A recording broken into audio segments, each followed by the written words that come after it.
તમે કોઈ બી કે જે વિદ્યાર્થી બોર્ડમાં કે નીટમાં કે જેનરલી ની અંદર 1 થી 100 ની અંદર આવનારા કોઈ બી વિદ્યાર્થી હશે એના ઇન્ટરવ્યુ વાંચશો તો એક વસ્તુ કોમન જોવા મળશે, પ્લાનિંગ.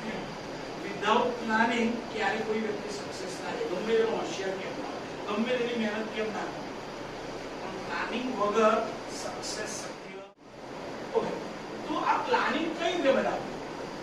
ટાઈમ ટેબલ બનાવવાનું કહીએ છે ને, એટલે મોટા ભાગના છોકરાઓ ટાઈમ ટેબલ બનાવી દે. કેવું ટાઈમ ટેબલ બનાવે? કે ભાઈ સવારનો ટાઈમ સ્કૂલનો, બપોરનો ક્લાસનો ટાઈમ. ધારી લો કે ઘરે 7 વાગે ગયા તો 7 થી 8, 8 થી 9, 9 થી 10, 10 થી 11, 11 થી 12. એવું ટાઈમ ટેબલ ના જોઈએ. ટાઈમ ટેબલ એવું હોવું જોઈએ કે જે ફોલો થઈ શકે. ક્લિયર? તમે રોબોટ નથી કે એક પણ સેકન્ડ બગાડ્યા વગર સતત ભણી શકો.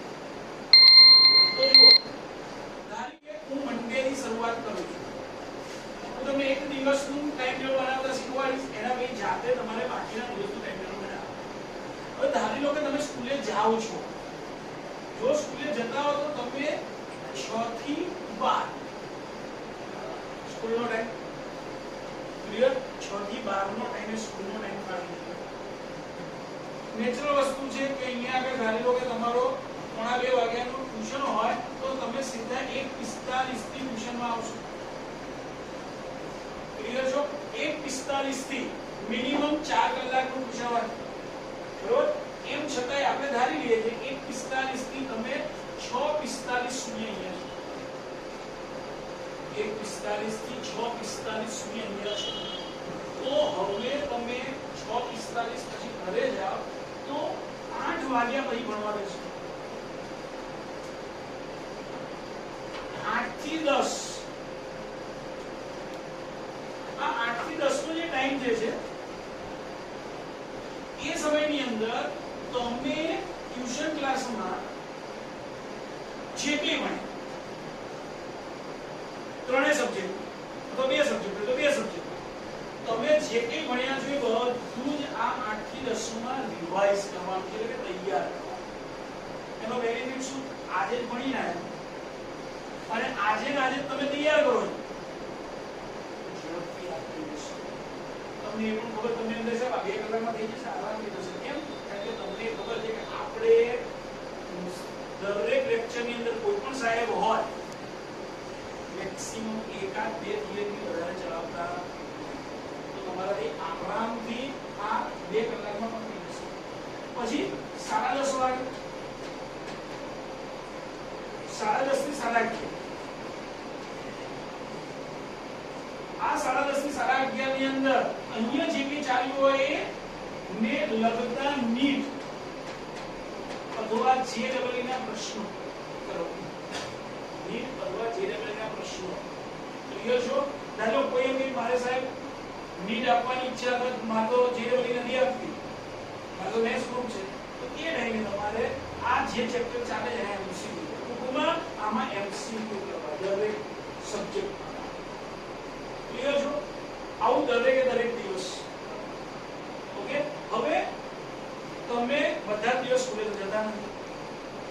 જે દિવસે સ્કૂલે નથી જતા એ દિવસમાં ઉપર ફિક્સ કરી દેવાનું કે આખા વીકની અંદર જે વિષયની એક્ઝામ છે એ સ્કૂલના સમયની અંદર તમારે તૈયાર કરવાનું રહેશે.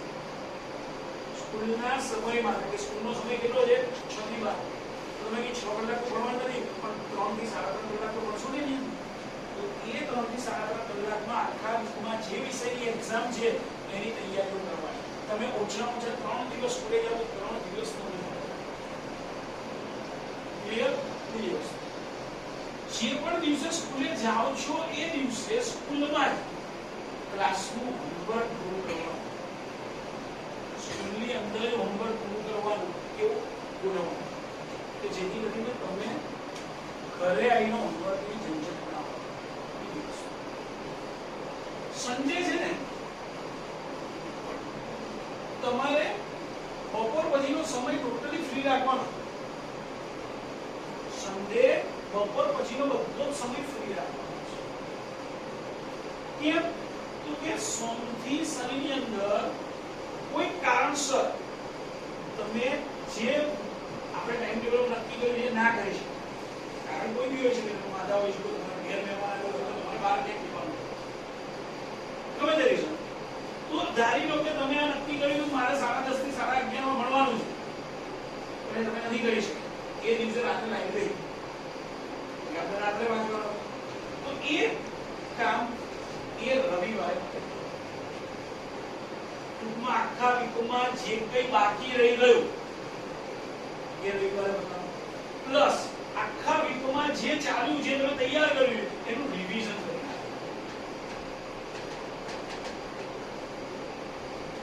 દર રવિવારે ફિક્સ રિવિઝન નો ટાઈમ, એના સિવાય બીજો કશો જ નહીં, પ્લસ જે બધી રીતના એમસીક્યુ જે તમે આખા વીકમાં ગણ્યા છે એ પણ રિવિઝનમાં વાંચો,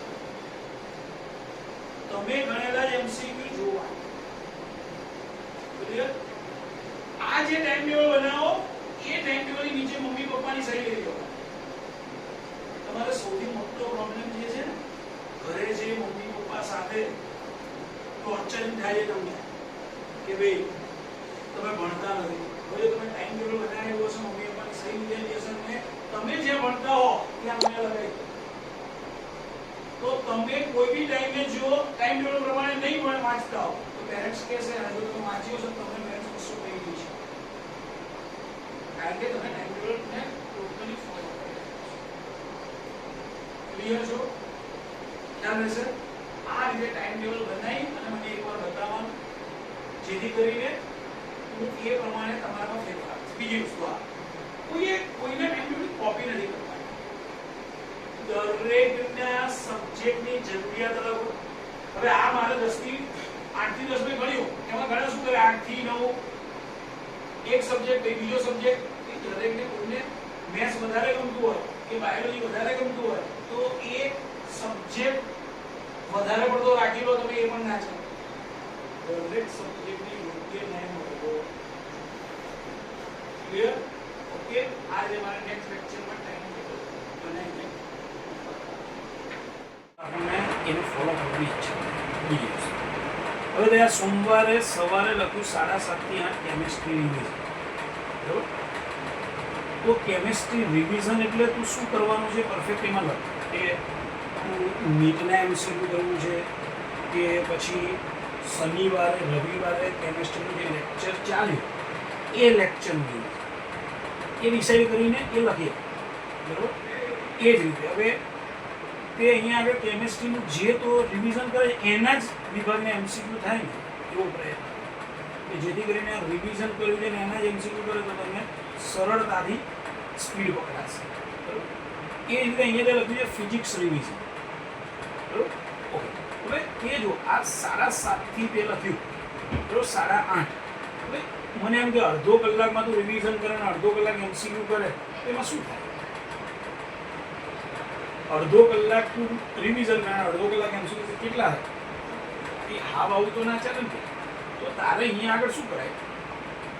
7:30 થી તે 10 એ રીતનું ટાઈમ લે, 2 થી 2.5 કલાક લેવાય એટલે રિવિઝન પ્લસ એમસીક્યુ, કારણ કે તું તો સ્કૂલે રજા પાડી શકે તો મેક્સિમમ એનો યુટિલાઇઝ કર. અને આવો સમય ના અડધો કલાકનો સમય કરો ના, અડધો કલાકમાં તો કંઈ આપણે કંઈ કંટાળી ના જાય, એટલે બધામાં જો અડધો કલાક જ જાય એટલે એક તારે સુધારવાનું છે, બરોબર?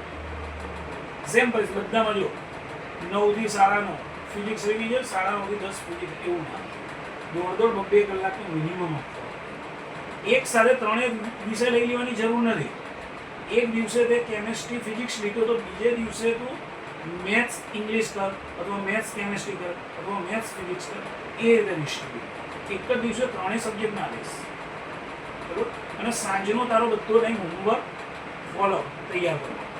હવે તને ખબર છે તારે એક્ઝામ કયા દિવસે છે, તો એ એક્ઝામ પ્રમાણે આગલા દિવસનું સેટ એવું કર કે ભાઈ એક્ઝામના 2 દિવસ પહેલેથી તું એક્ઝામની પૂરેપૂરી તૈયારી કરેલી હોય એનું રિવિઝન.